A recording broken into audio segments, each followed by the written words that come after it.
우리나라에서는 부동산 투자로 큰 수익을 거둔 사람들이 많이 있었습니다. 우리나라의 경제 성장과 함께 오랫동안 부동산은 계속 상승했기 때문입니다. 오랜 시간 동안 부동산 가격이 상승하면서 사람들은 아파트나 상가 같은 부동산을 사서 이익을 보려고 합니다. 특히 아파트 가격은 계속 오를 것이라는 생각은 아파트 가격을 매우 높게 만들었고, 이 때문에 영끌족이라는 새로운 단어가 생겼습니다. 영혼까지 끌어모아 부동산을 사는 사람들은 보통 사람들이 싼 것을 사려는 것과 반대로 가장 비쌀 때 아파트를 사기로 결정합니다. 이런 선택은 다른 사람보다 더 뒤처지지 않으려는 불안감과 박탈감에서 오는 것 같습니다.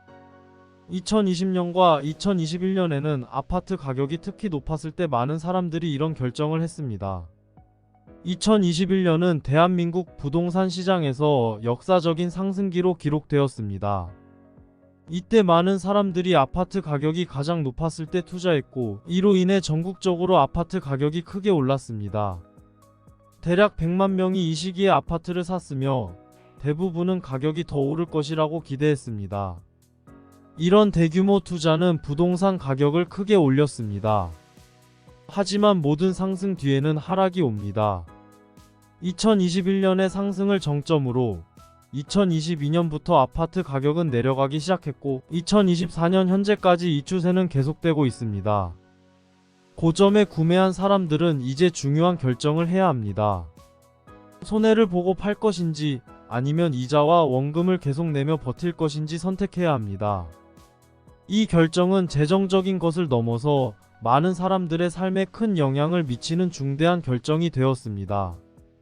인천 송도는 신축 아파트가 많아 인천의 강남이 될 것이라는 기대를 모은 지역입니다.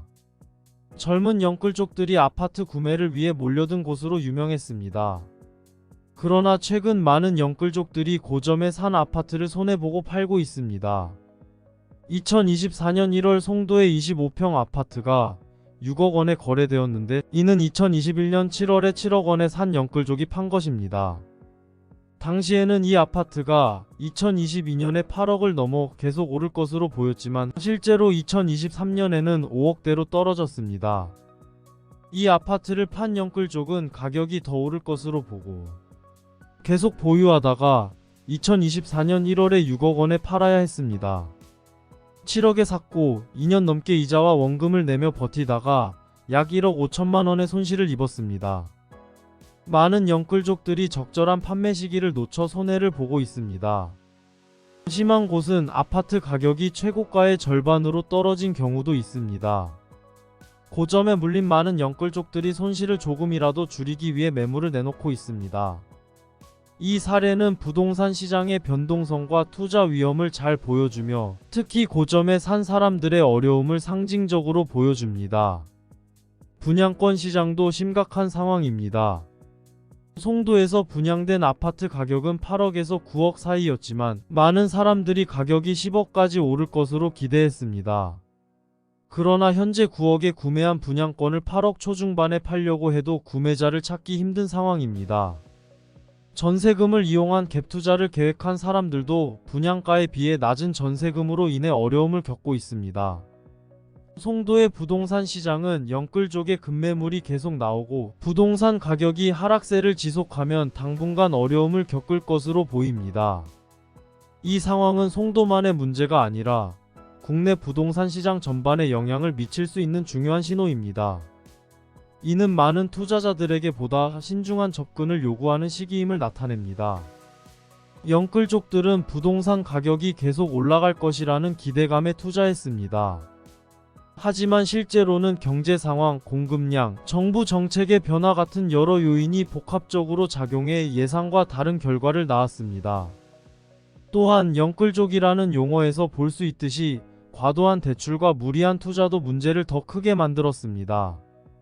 이들은 자신의 재정 상황을 제대로 고려하지 않고 비싼 부동산을 샀다가 경제적으로 힘든 상황에 처했습니다. 이런 상황은 부동산 시장을 더 불안정하게 만들고 많은 투자자들이 큰 손해를 보게 했습니다. 송도 지역을 예로 들자면 부동산 가격이 고점에서 떨어진 후 많은 영끌족들이 손해를 보며 부동산을 팔아야 했습니다. 이는 단기적인 큰 이익을 추구하는 투자 방식의 위험을 보여주며 투자자들이 장기적인 관점을 가지고 시장을 바라보며 자신의 재정 상황과 시장 변동성을 신중하게 고려해야 한다는 점을 강조합니다. 이번 영상은 여기까지입니다. 구독과 좋아요는 영상 제작에 큰 힘이 됩니다. 감사합니다.